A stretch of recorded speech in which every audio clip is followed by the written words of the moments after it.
माझे नाव संजय आहे.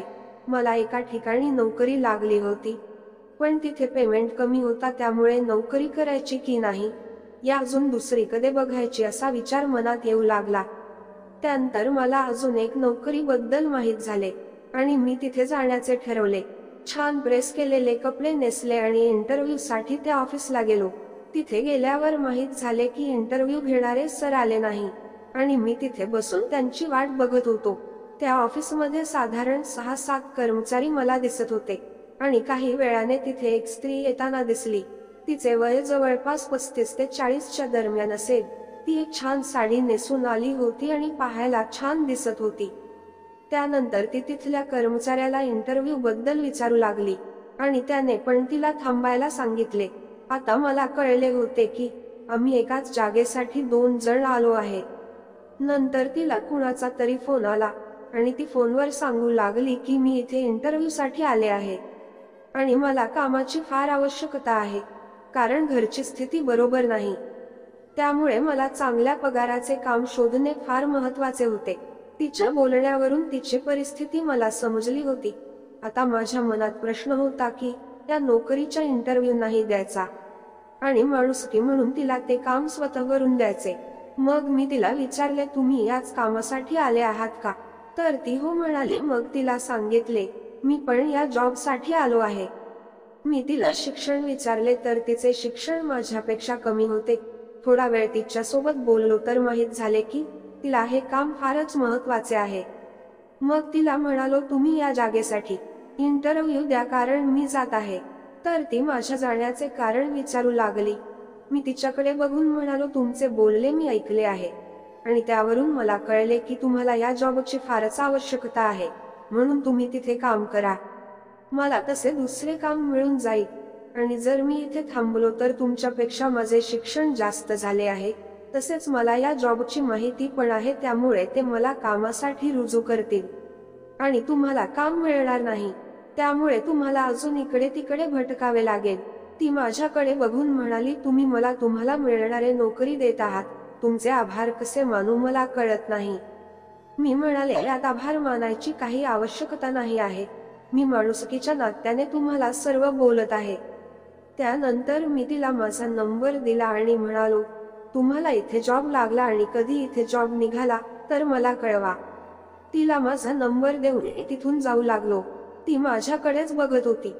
आता मी घरी आलो आणि त्यानंतर त्या कमी पगाराच्या नोकरीवर लागलो. तसेच ते काम करू लागलो. काही दिवसाने मला फोन आला आणि ती म्हणाली, माझे नाव रचना आहे आणि आपली भेट ऑफिसच्या इंटरव्ह्यू मध्ये झाली होती. नंतर ती मला धन्यवाद म्हणाली आणि सांगू लागली, तुम्ही त्या दिवशी तुम्हाला मिळणारी नोकरी मला दिली आणि मी त्या नोकरीवर लागले आहे. ती नोकरी मिळाल्यामुळे मला फार छान वाटत आहे आणि हळूहळू माझे सर्व प्रॉब्लेम आता दूर होणार आहे. तसेच तिने मला विचारले, तुम्ही कुठे नोकरी करता? मी तिला सांगितले, मी इथे नोकरी करत आहे आणि मला इथे एवढा पगार आहे. तर ती म्हणाली, तुम्हाला तर माझ्यापेक्षा कमी पगार आहे.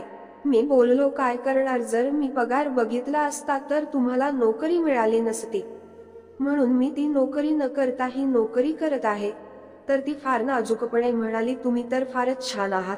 स्वतःचा विचार न करता तुम्ही मला ओळखत नसताना सुद्धा माझा विचार केला. मी तिला म्हणालो, तुम्हाला जेव्हा मी कॉलवर बोलताना ऐकले तेव्हा मला वाटले की तुम्हाला या नोकरीची फारच आवश्यकता आहे आणि मी परिस्थिती काय असते ते ओळखतो, म्हणून तुम्हाला मी ती नोकरी देण्याचे ठरवले. ती म्हणाली, तुम्ही माझ्यासाठी एवढे केले तर माझा पहिला पगार मिळेल तेव्हा मी तुम्हाला पार्टी देईन. आता मी पण तिला ठीक आहे म्हणालो आणि आमचे त्या दिवशी भरपूर बोलणे झाले आणि तिच्या सोबत बोलून फार छान वाटत होते. हळूहळू आमचे गुड मॉर्निंग गुड नाईटचे मेसेज सुरू झाले आणि आमचे मेसेजवर बोलणे पण वाढू लागले.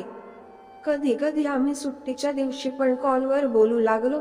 तसेच एका दिवशी मी तिला तिच्या परिस्थितीबद्दल विचारले. ती म्हणाली, माझा नवरा मला सोडून गेला. मी आपल्या आईकडे राहते. आईला आम्ही 2 मुली आहोत. माझे लग्न झाले आहे आणि माझी लहान बहीण शिकत आहे. बाबा पण जास्त मोठे काम करत नाही, त्यामुळे मला नोकरीची फार आवश्यकता होती. तसेच ती मला अनेक गोष्टी सांगू लागली. माझ्याबद्दलच पण मी तिला सांगितले. हळूहळू आमचे बोलणे वाढले होते आणि एकदा काही वेळसाठी आमची भेट सुद्धा झाली होती. ती फार खुश होती. तसेच तिला पहिला पगार पण मिळाला होता. पण त्यावेळेस मी कामात असल्यामुळे मी तिच्याकडून पार्टी घेऊ शकलो नाही. तर ती मला म्हणाली, माझ्यावर तुझी पार्टी उधार आहे आणि तुला ती घ्यावी लागेल. मी तिला म्हणालो, ठीक आहे, मला वेळ मिळाला की तुला सांगतो तेव्हा तू पार्टी देशील. आता प्रत्येक दिवशी थोडे तरी वेळ आम्ही बोलत होतो आणि मला तर ती आवडू पण लागली होती. रोज रात्री तर आमचे बोलणे व्हायचेच आणि त्या रात्रीच्या शांत वातावरणात अनेक गोष्टी समोर येऊ लागल्या. त्या गोष्टींमुळे आमच्या मनात आता नवीन हालचाल निर्माण होत होत्या. तसेच आम्ही आता पूर्णपणे एक होऊ लागलो आणि यामुळे आम्हाला भेटण्याची फारच आतुरता वाटत होती. पण प्रश्न होता वेळेचा, कारण आम्ही दोघे जॉबवर असल्यामुळे दिवसभर वेळ मिळत नव्हता. मी तर रात्री 9 वाजता जॉबवरून घरी येत होतो, त्यामुळे मला लवकर येणे शक्यच नव्हते. आणि सुट्टीच्या दिवशी तिच्या घरचे काम असायचे, तसेच मला पण आठवडाभरचे काम त्या दिवशी करावे लागत होते. त्यामुळे आम्हाला भेटता येत नव्हते. पण आम्हाला बोलताना अनेक महिने निघून गेले होते. एकदा असे झाले की मला जॉबला जाण्यासाठी घाई होत होती आणि त्यामुळे माझा मोबाईल खाली पडला, तसेच त्याचा डिस्प्ले गेला. मोबाईल दुरुस्त करायला टाकला, पण मोबाईलवाला म्हणाला, त्याला 2 दिवस लागेल कारण उद्या माझे दुकान बंद आहे. आता ओळखीच्या असल्यामुळे मी त्याला ठीक आहे म्हणालो, पण माझ्याकडे दुसरा मोबाईल नव्हता. त्यामुळे तिचे आणि माझे बोलणे 2 दिवस झाले नाही. तिसऱ्या दिवशी मला मोबाईल मिळाला. मोबाईल मिळाल्यानंतर काही वेळातच मला तिचा कॉल आला आणि ती माझा मोबाईल बंद असल्यामुळे मला फार काही सुनवू लागली. ती फार रागात बोलत होती. मी गप्प राहून ऐकत होतो कारण चुकी माझी होती. पण तिच्या बोलण्यातून तिच्या मनातल्या फार काही गोष्टी मला दिसून येत होत्या. म्हणून मी तिला खरी परिस्थिती सांगितली आणि सॉरी म्हणालो. तर तिचा राग हळूहळू शांत होऊ लागला आणि आमचे असेच आता नेहमीप्रमाणे बोलणे होऊ लागले. एक दिवस मला काही कामे होती म्हणून मी जॉबवरून सुट्टी घेतली. मी तिला म्हणालो, उद्या मी सुट्टी घेतली तर आपण भेटू का? ती लगेच तयार झाली आणि म्हणाली, कुठे भेटायचे? मी तिला म्हणालो, माझ्या घरीच भेटू, तुला माझे घर पण बघायला मिळेल. ती ठीक आहे म्हणाली आणि बोलली, मी उद्या दुपारी येते. तिला भेटण्याचा आनंद मला येत होता आणि दुसऱ्या दिवशी ती माझ्याकडे आली. आज नेहमीपेक्षा सिंपल ड्रेस नेसून आली होती, पण फार छान दिसत होती. मी तिला आत बोलावले आणि पाणी दिले. त्यानंतर म्हणालो, चहा घेणार का? तर ती हो म्हणाली. नंतर मी 2 कप चहा बनवला आणि आम्ही तो पिऊ लागलो. मी अगदी तिच्या बाजूला बसून होतो आणि हा वेळ मला अनेक गोष्टीसाठी आतुर करत होता. मी तिच्या जवळ जाऊन तिच्याकडे बघू लागलो. ती मला म्हणाली, असा बघू नको, मला बरे नाही वाटत. आणि मी जाऊन त्याला अशा गोष्टीकडे ठेवून दिले. आता आम्ही त्या रंगात रंगून जात होतो. ती सुद्धा काही न म्हणता बरोबरीने पाठिंबा देत होती. आम्ही त्या गोष्टीमध्ये पूर्णपणे सामावून जात होतो आणि त्यानंतर तर अजूनच उत्साहाचे वातावरण निर्माण होऊ लागले, कारण सर्व गोष्टी आमच्या नजरेसमोर दिसून येत होत्या. तसेच आम्ही दोघे त्या दिसणाऱ्या गोष्टीचा फार हळूवारपणे आनंद घेत होतो. माझ्यापेक्षा जास्त सुख तिच्या चेहऱ्यावर दिसून येत होते आणि आम्हाला कशाची घाई नव्हती. त्यामुळे आम्ही प्रत्येक गोष्टीचा चांगल्या पद्धतीने आस्वाद घेऊ लागलो.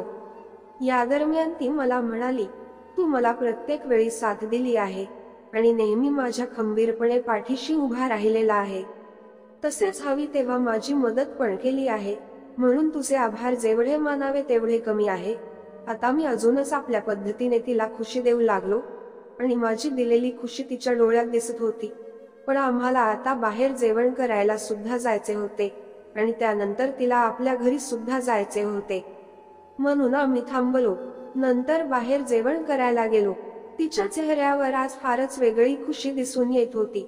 मग ती आपल्या घरी गेली. आता आम्हाला असे वागून फार दिवस होऊन गेले, तरी सुद्धा आमचे बोलणे रोज होते आणि तिच्या नोकरीत पगार वाढ झाली आहे, त्यामुळे ती अजूनच खुश आहे. गोष्टी आवडल्यास गोष्टीला लाईक आणि चॅनलला सबस्क्राईब करायला विसरू नका. धन्यवाद.